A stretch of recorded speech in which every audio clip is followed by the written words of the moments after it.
Hi, it's been nearly a week since I've done a video, so I am jumping on to do one. As per usual, I am not overly sure what's going to come out of my mouth, or what's going to come up in me beginning to speak.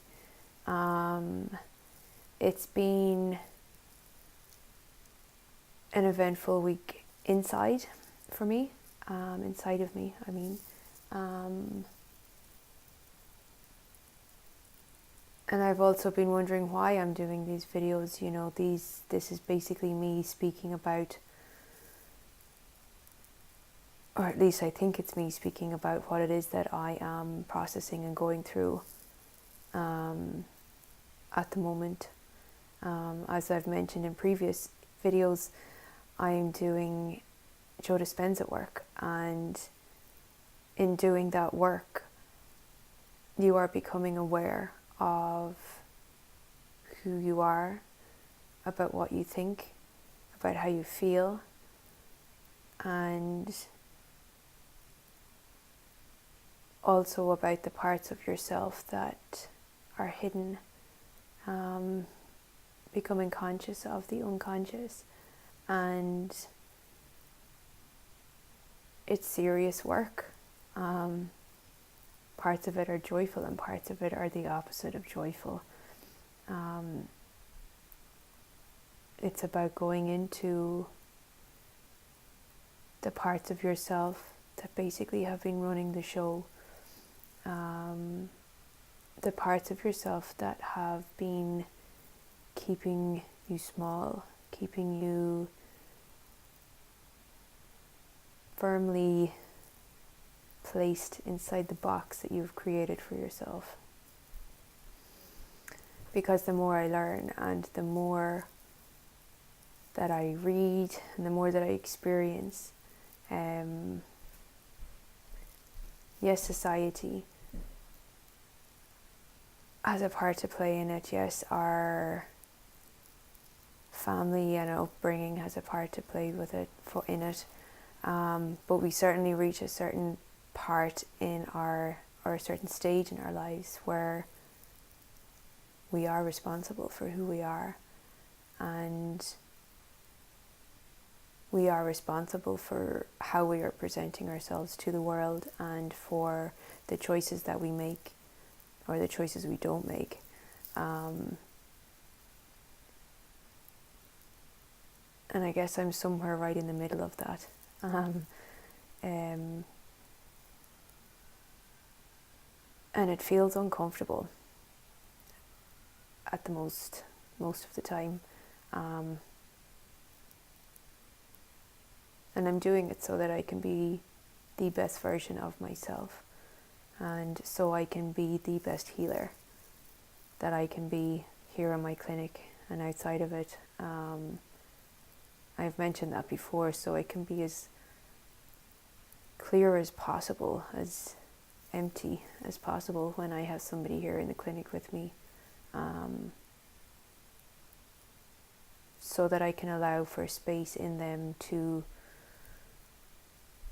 resonate, so that they can find the healing in themselves that they need to make.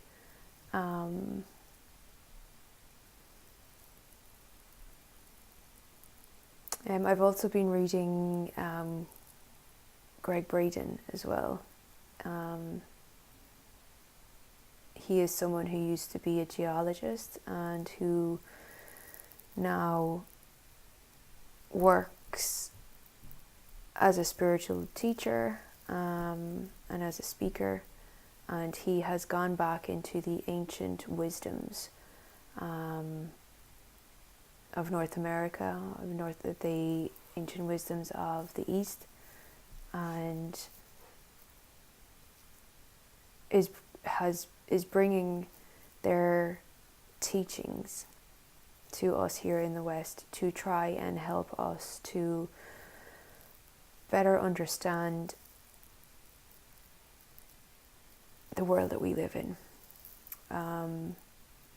because we are used to seeing and tasting and touching our world. We have not really been taught about the world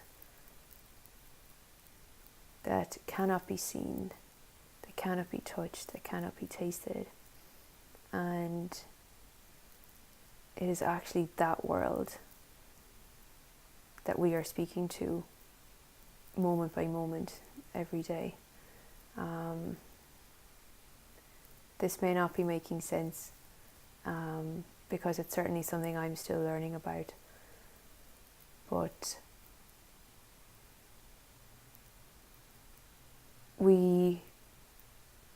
what we have in our lives is there because of the inner emotions, the inner feelings, the inner talk that we speak and that we feel.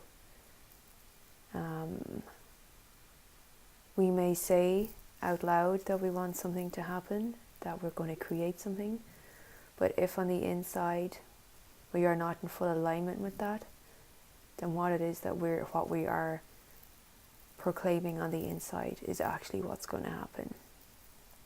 So we can spend our lives saying, I want to be successful, I want to be wealthy, I want to be abundant, I want to live a jet-setting lifestyle, whatever it may be. But if on the inside we are saying, I can't do this, this is never going to happen, I'm always going to be poor, I don't know how to do that, then that's exactly what we're going to get back.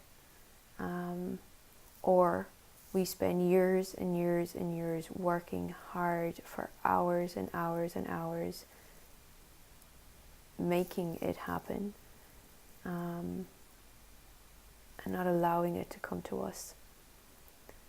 And it's like the universe is our mirror. And that's, what Joe Dispenza, what Greg Braden says, what the old ancient tradition said, and what many other teachers are saying, is that the universe is our mirror, and it's there all the time. And it is always giving us what we want, even though we think it's not. Because it doesn't read our thoughts, our conscious thoughts, I should say. It is reading and reflecting back to us the deeper unconscious, subconscious thoughts. And that's the realm that I'm kind of working with in myself at the moment.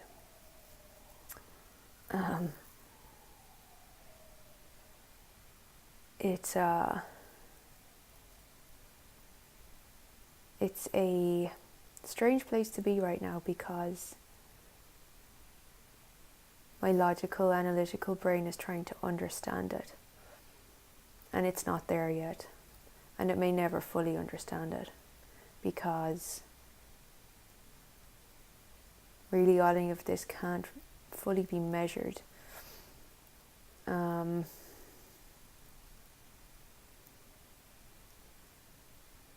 And it's not really rational, at least at the moment.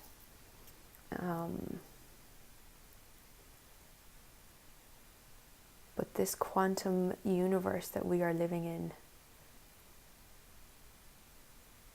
it is outside the laws of the physics that we currently understand. And it's a challenge, and it's exciting, and there's everything in between. And just to give an example, when I did the first video about 2.5 weeks ago, I didn't know why I was doing it. As I said, I felt I needed to do it. Some part of me said, you need to get online and just start talking. And I would never have imagined that I would be online talking about stuff that I don't fully understand, that I'm still working through, that may sound a little bit crazy. But I did it, and I followed through, and I did the 7 that I promised to do. But from the first video, I think I've mentioned this also in some other one, that from this first video that I did, an opportunity came into my life that I could not have imagined. I could not have created it with all the force in me. From the work that I've been doing, the inner work. This opportunity, it found me. Someone saw the video that I released and contacted me, and from that, an amazing opportunity manifested, which is just amazing. And the opportunity has yet to start. And the last week has been such a challenge for me, because it has really triggered a lot of my older ways of sabotaging myself, and they have come to the surface with a vengeance. And knowing what I know about us being the creators of our lives by how we feel and how we really feel, think and speak to ourselves, it has brought up fear that the opportunity that I initially created is going to disappear because of my negativity. That it has brought up fear that if the universe is the mirror to reflect back to us how we really are, then I'm about to sabotage what it is that I created by initially getting out of the way. Now that may not make sense to some of you watching this, but it's brought me to my knees a couple of times in the last week. I've had to face more demons.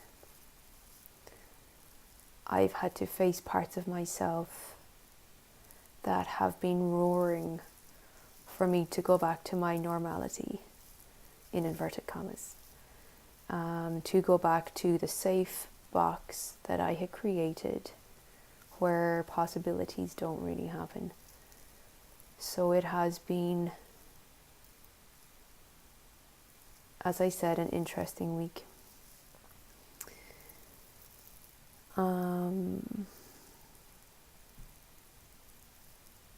But as in a previous video, I'm not giving up.